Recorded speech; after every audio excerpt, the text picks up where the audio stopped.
This week isn't just big, it's game-changing. General Hospital. A dangerous return. Jacinda's secret threatens to destroy Michael's world.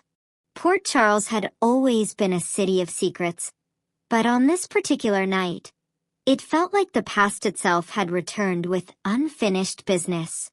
The soft glow of the Port Charles grill reflected against the polished bar as Michael Corinthos sat alone, nursing a drink he hadn't touched in over 10 minutes. His thoughts were miles away, tangled in family drama, business pressures, and the ever-growing tension surrounding Drew Cain. Drew's shooting had shaken everyone.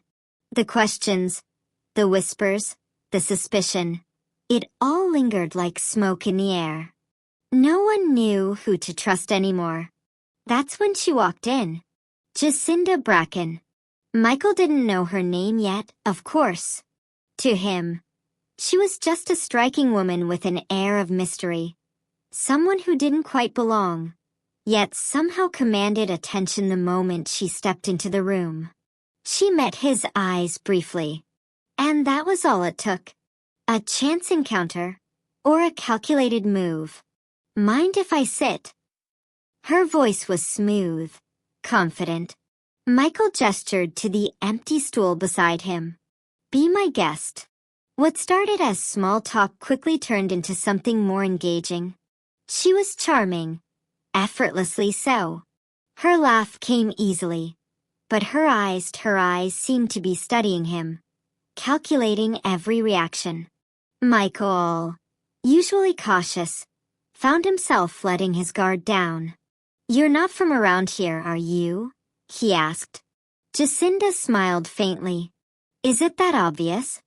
Port Charles is a small town, he replied. New faces stand out. Maybe I like standing out. The tension between them was undeniable, but beneath it, something darker lurked. Something Michael couldn't quite place. Because while he saw intrigue, Jacinda saw opportunity. The night, everything changed. What Michael didn't know was that this wasn't just any night. It was the same night Drew Cain would be shot. And Jacinda was already deeply entangled in the chaos that was about to unfold. Earlier that evening, she had carried out a dangerous task, one orchestrated by forces far more powerful than Michael could imagine. A dose of ketamine. A setup. A plan that spiraled into something far more violent than intended. And now, here she was, sitting beside Michael, smiling like nothing had happened. A deal with the devil. Days later, the truth began to ripple through Port Charles, quietly, dangerously. Behind closed doors, Nina Reeves and Portia Robinson made a decision that would haunt them both.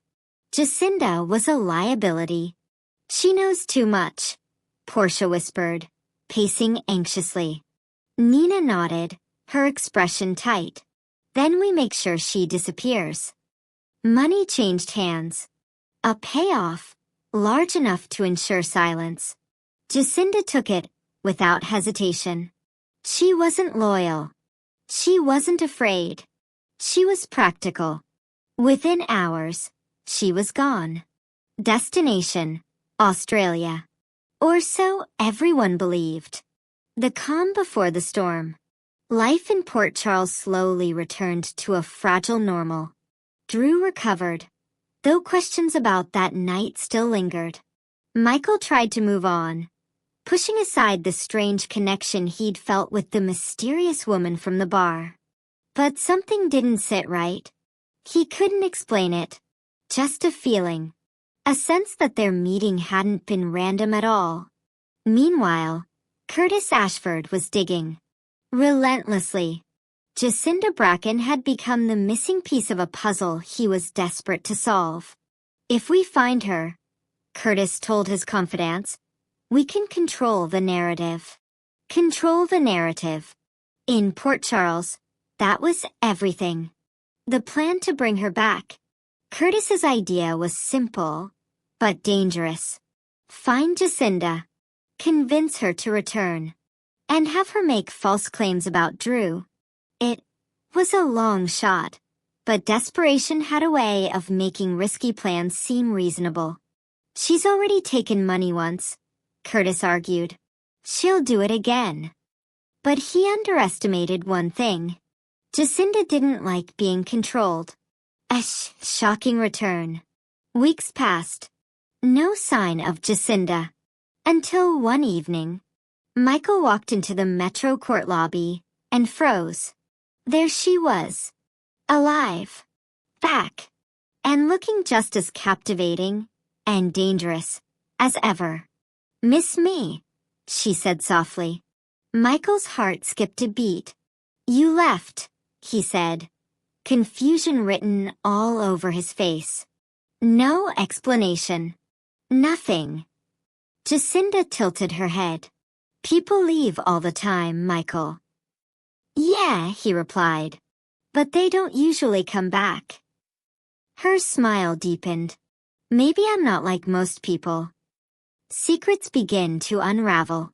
Michael couldn't ignore the questions anymore. "Who are you, really?" Jacinda hesitated, just for a second. "Someone who made a mistake," she said finally. But that wasn't the truth. Not even close. As Curtis closed in, and Nina and Portia grew increasingly uneasy, the web of lies began to tighten around everyone involved. Because Jacinda hadn't returned for money. She hadn't returned for revenge. She had returned because she had leverage. And she was ready to use it. Michael's growing suspicion. The more time Michael spent with her, the more uneasy he became. Little things didn't add up. Her stories changed. Her past was vague. And then, he heard her name. Jacinda Bracken. From Curtis. Everything clicked into place. "You're connected to Drew," Michael confronted her. Jacinda didn't deny it. Instead, she stepped closer. "Careful, Michael," she warned. "You might not like what you find out." The truth comes out. When the truth finally surfaced, it hit like a bombshell. Jacinda had drugged Drew. She had taken money to disappear. And now, she was back. Michael felt betrayed, angry at himself for trusting her. "I should have never talked to you that night," he said bitterly. Jacinda's expression softened, but only slightly.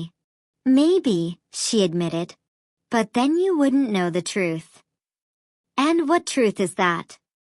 Her eyes locked onto his. "That you're surrounded by people who lie just as much as I do." A dangerous game.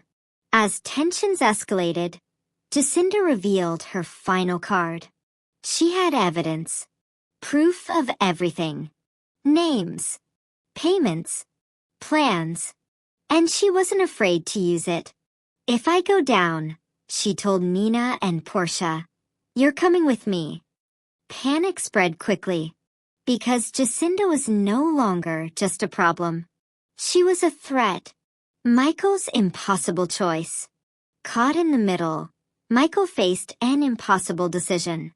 Turn Jacinda in, and risk exposing everything. Or protect her, and become part of the lie. "You don't have to do this," he told her one last time. Jacinda smiled sadly. "Don't I?" For the first time, Michael saw something real in her. Fear. Regret. Maybe even a hint of redemption. But in Port Charles, redemption always came at a price. What happens next? As the storm closes in, one thing is certain. Jacinda Bracken's return will change everything. For Michael. For Drew.